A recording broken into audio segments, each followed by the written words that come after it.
kota yang dikenal dengan kemegahannya, malam itu menyaksikan pemandangan yang sangat berbeda. Langit yang biasanya dihiasi oleh kilauan lampu kota kini berubah menjadi lautan merah menyala. Angin membawa suara gemeretak bangunan yang terbakar, disertai jeritan panik warga yang mencoba menyelamatkan diri. Udara penuh dengan bau asap, hangus, dan ketakutan yang hampir terasa di kulit. Kebakaran itu datang tiba-tiba, seperti makhluk hidup yang lapar dan buas. Bermula dari sebuah gudang tua di kawasan industri, api menjalar cepat melalui angin kering musim panas. Bangunan demi bangunan menyerah, kayu-kayu tua menjadi santapan empuk, dan bahkan beton pun tidak mampu bertahan lama. Dalam hitungan jam, api itu telah merangsek hingga ke kawasan pemukiman. Di salah satu sudut kota itu, berdiri sebuah masjid kecil bernama Masjid Nurul Salam. Masjid itu bukan bangunan besar atau mewah, hanya sebuah tempat ibadah sederhana dengan dinding berwarna putih pudar dan sebuah kubah kecil berwarna perak yang bersinar lembut. Masjid ini sudah ada selama lebih dari 5 dekade,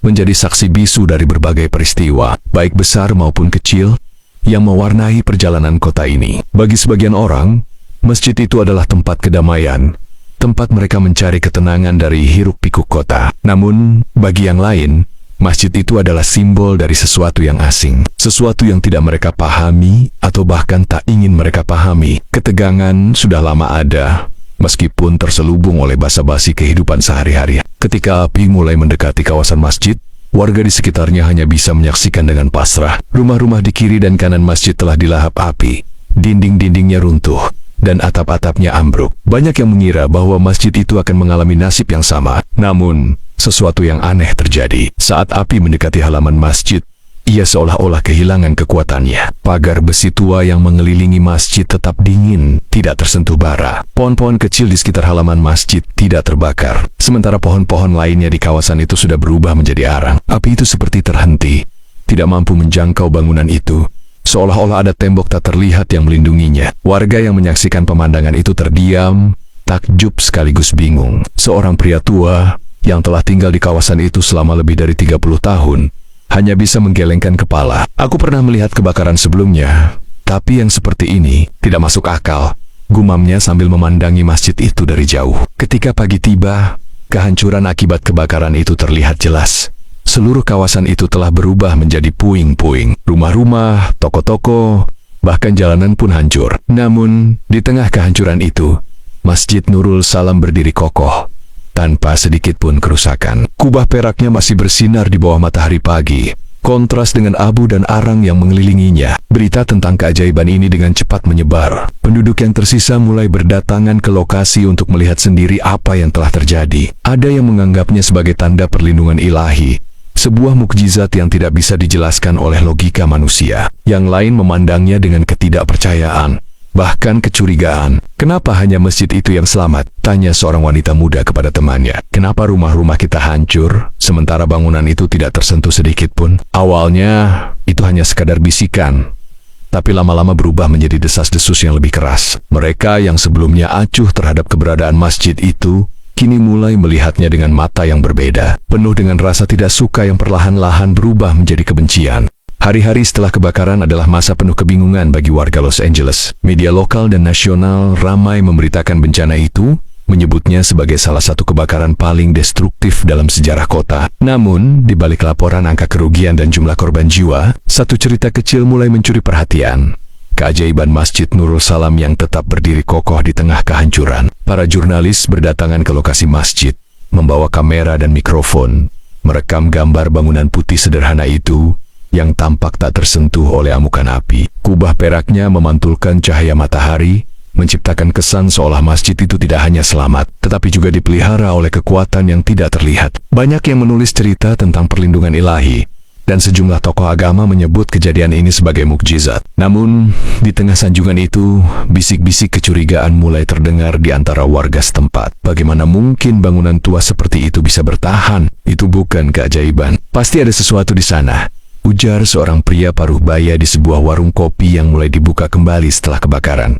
Beberapa orang di sekitarnya mengangguk setuju. Mungkin mereka menyimpan bahan kimia di dalamnya, sesuatu yang memadamkan api. Tambahnya, Matanya menyipit seolah mencari-cari kebenaran di balik kebohongan yang ia yakini. Ketegangan yang sebelumnya tersembunyi mulai muncul ke permukaan. Masjid Nurul Salam, yang selama bertahun-tahun menjadi bagian kecil dari kehidupan di kawasan itu, kini menjadi pusat perhatian. Sebagian besar warga Muslim yang biasa beribadah di masjid itu kehilangan rumah mereka dalam kebakaran, dan kini mereka berkumpul di halaman masjid, mencari perlindungan sementara. Pemandangan ini memancing emosi dari beberapa warga non-Muslim, yang merasa bahwa masjid itu telah mengambil alih ruang publik. Masjid itu harus dibongkar, kata seorang wanita muda dalam pertemuan warga yang diadakan di Balai Kota Darurat. Bukan hanya karena kebakaran ini, tapi sejak awal, masjid itu tidak pantas ada di sini. Itu mengubah lingkungan kita. Suara dukungan muncul dari sudut-sudut ruangan. Mereka yang sebelumnya diam kini merasa punya alasan untuk berbicara. Sementara itu, warga Muslim yang hadir di pertemuan itu hanya bisa diam, menunduk, mencoba menahan kemarahan mereka. Ketegangan ini dengan cepat meluas. Malam hari, kelompok-kelompok kecil mulai berkumpul di sekitar masjid, berdiskusi dengan nada berbisik tetapi penuh emosi. Sebagian mencoba mencari cara untuk mendekati pihak berwenang, meminta masjid itu dihancurkan dengan dalih keamanan. Namun, yang lain lebih berani, menyusun rencana untuk bertindak sendiri. Di sisi lain, para pemuka agama Muslim di masjid itu tetap teguh. Mereka percaya bahwa masjid ini telah dilindungi oleh kekuatan yang lebih besar dari manusia. Dan apapun yang terjadi, mereka tidak akan menyerahkan masjid itu begitu saja. Seorang imam tua dengan janggut putih panjang menghabiskan malam-malamnya di dalam masjid, berdoa dengan khusyuk, percaya bahwa ujian ini adalah bagian dari rencana yang lebih besar. Namun, malam demi malam, suasana di sekitar masjid semakin mencekam. Penduduk yang kehilangan segalanya dalam kebakaran itu memandang masjid itu dengan campuran rasa iri, curiga, dan marah. Mereka yang sebelumnya hanya mengeluh kini mulai bertindak lebih nyata. Vandalisme kecil muncul di dinding pagar masjid, sementara batu-batu kecil dilemparkan ke arah jendela masjid di malam hari. Tetapi, meskipun serangan kecil ini terjadi, masjid itu tetap berdiri kokoh.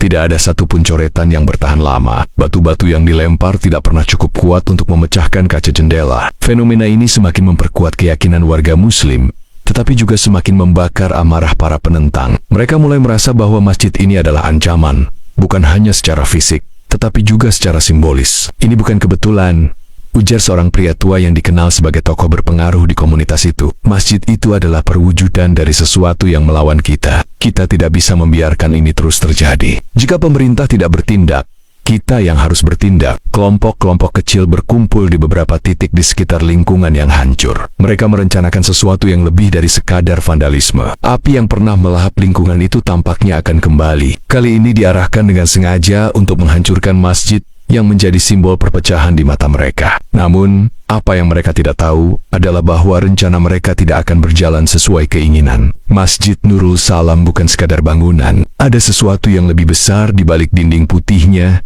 sesuatu yang telah menyaksikan kekacauan manusia selama berabad-abad dan tetap bertahan tanpa pernah goyah. Sisa-sisa kebakaran besar masih meninggalkan jejaknya, asap tipis yang naik dari puing-puing, arang yang berserak di sepanjang jalan, dan hawa hangat yang masih terasa di udara. Namun, di sudut kecil kota, suasana yang lebih gelap sedang membangun dirinya. Di sebuah bangunan kosong yang selamat dari kobaran api, sekelompok warga berkumpul dengan wajah penuh tekad. Mereka bukanlah warga biasa yang hanya ingin memulihkan kehidupan mereka pasca bencana. Mereka adalah orang-orang yang telah membiarkan kemarahan menguasai hati mereka. Lihat apa yang tersisa dari kita, ujar seorang pria tinggi dengan suara berat. Wajahnya penuh dengan luka bakar kecil, hasil dari kebakaran beberapa hari sebelumnya. Kita kehilangan rumah, toko, keluarga, dan masjid itu. Masjid itu berdiri tanpa sedikit pun kerusakan.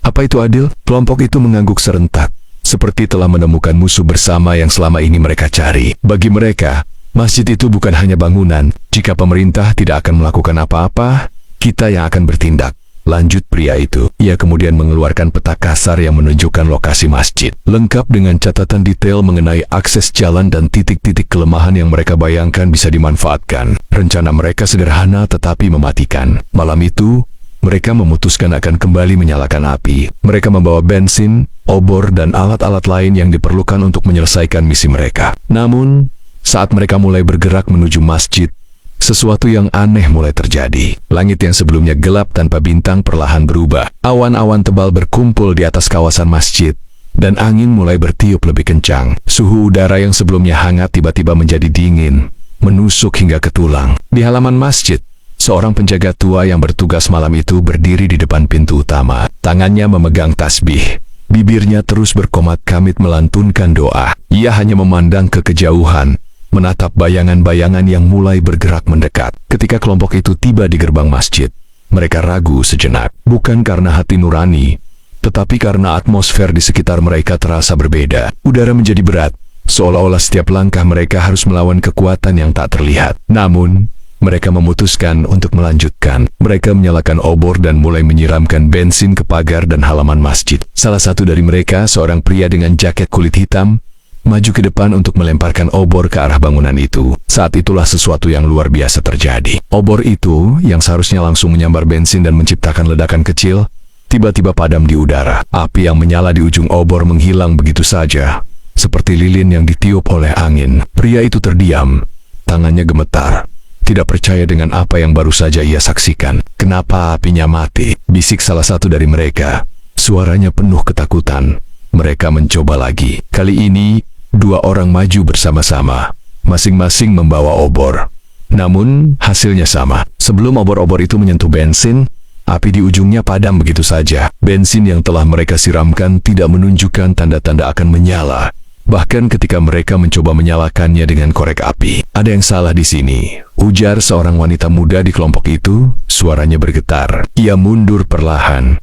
Matanya memandang masjid itu dengan campuran rasa takut dan kagum. Sementara itu, di dalam masjid, penjaga tua itu tetap berdoa dengan khusyuk. Ia tidak tahu detail apa yang sedang terjadi di luar, tetapi ia bisa merasakan kehadiran sesuatu yang lebih besar daripada manusia. Dinding-dinding masjid terasa bergetar lembut, seolah-olah sedang berbicara dalam bahasa yang hanya bisa dimengerti oleh hati yang penuh keimanan. Kelompok itu akhirnya memutuskan untuk mundur.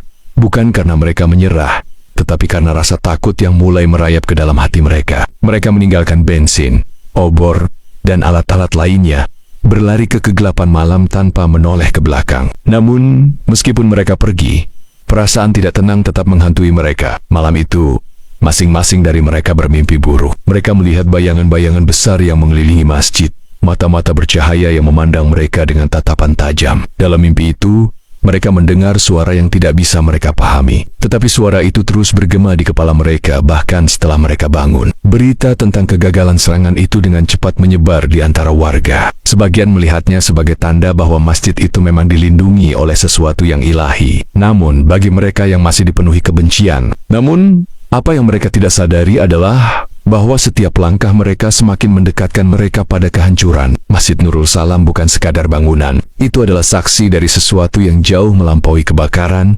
kebencian, atau bahkan kehidupan manusia. Malam itu, Los Angeles tertidur dalam keheningan yang berat. Tetapi bagi mereka yang pernah mendekati Masjid Nurul Salam dengan niat buruk, malam adalah sebuah kutukan, membuat mereka terjaga dengan tubuh basah oleh keringat dingin. Di sebuah apartemen kumuh di sudut kota, pria tinggi dengan wajah penuh luka bakar, pemimpin kelompok itu, terbangun dengan napas memburu. Mimpinya begitu nyata, hingga ia hampir bisa merasakan panas api yang menjilat tubuhnya. Dalam mimpinya, ia berdiri di tengah lapangan luas, dikelilingi oleh sosok-sosok berkerudung hitam yang diam memandangnya. Di hadapannya, masjid itu berdiri seperti raksasa yang hidup. Ketika ia membuka matanya, ia mendapati dirinya sendiri terbakar hidup-hidup, tetapi tidak mati. Panasnya luar biasa, tetapi ia tetap hidup, seolah-olah sedang dihukum. Pria itu terjaga dengan jeritan, membangunkan penghuni apartemen di sekitarnya. Wajahnya memucat, dan untuk pertama kalinya dalam hidupnya, ia merasa benar-benar takut. Namun, pria itu bukan satu-satunya. Di Tempot Lane, anggota kelompok lainnya juga mengalami mimpi serupa. Mereka melihat bayangan masjid yang kokoh, tidak tersentuh api, sementara mereka sendiri dikepung oleh kekuatan yang tidak dapat mereka lawan. Setiap mimpi membawa pesan yang sama, jangan mendekati masjid. Salah satu dari mereka, wanita muda yang sebelumnya ikut dalam percobaan pembakaran, tidak bisa lagi menahan rasa takutnya. Ia bangun di tengah malam dan memutuskan untuk meninggalkan kota. Dengan tas kecil berisi pakaian dan uang seadanya, ia naik bus menuju Arizona, berharap bisa melarikan diri dari bayangan mimpi-mimpinya. Namun, bahkan di perjalanan, ia tidak bisa menghindar dari perasaan bahwa sesuatu sedang mengawasinya. Wanita itu mencoba menceritakan mimpinya kepada seorang penumpang di bus, seorang nenek tua yang duduk di sebelahnya. Dengan nada gemetar, ia menggambarkan masjid itu. Cahaya terang yang memancar dari dalamnya dan suara-suara yang bergema dalam pikirannya. Tetapi nenek tua itu hanya tersenyum dan berkata, "Mungkin itu peringatan, nah.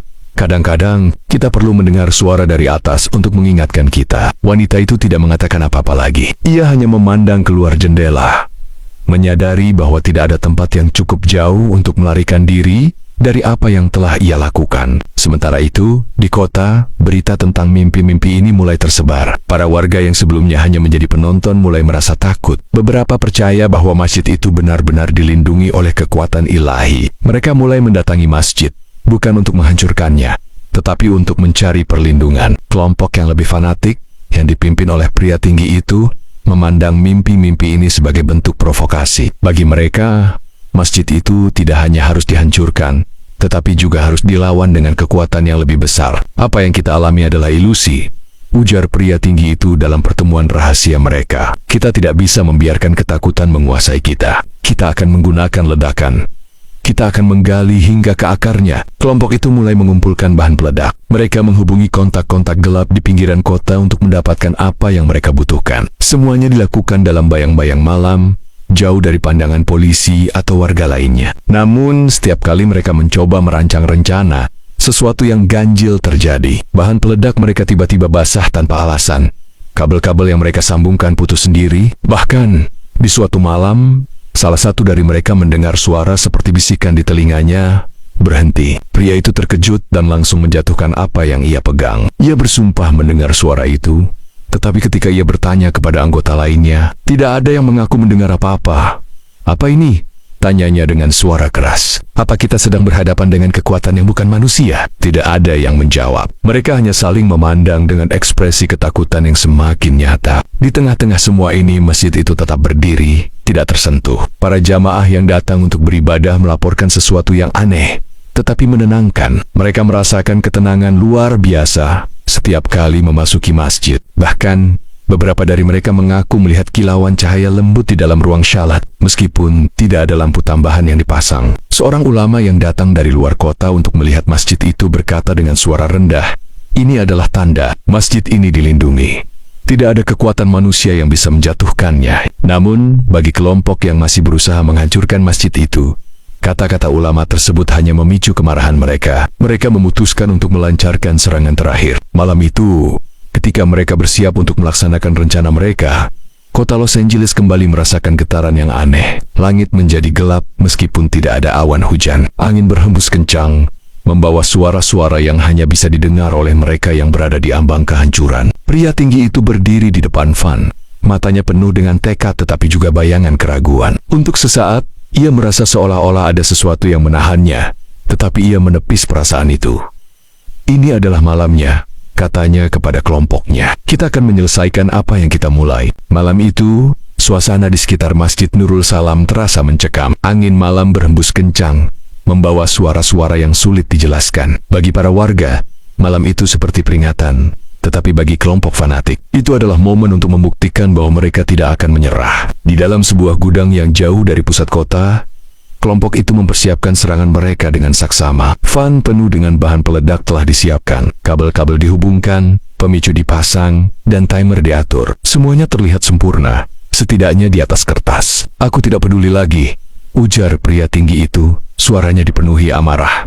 "Malam ini, masjid itu akan lenyap. Tidak ada yang bisa menghentikan kita." Namun, di dalam hatinya, ada keraguan kecil yang mulai tumbuh. Mimpi buruk yang terus-menerus menghantuinya tidak bisa ia abaikan. Ia mencoba mengubur rasa takut itu dengan kemarahan, tetapi bayangan masjid yang berdiri kokoh selalu muncul di pikirannya, seperti sebuah ingatan yang tidak bisa dihapus. Ketika jarum jam menunjukkan pukul 2 dini hari, mereka bergerak.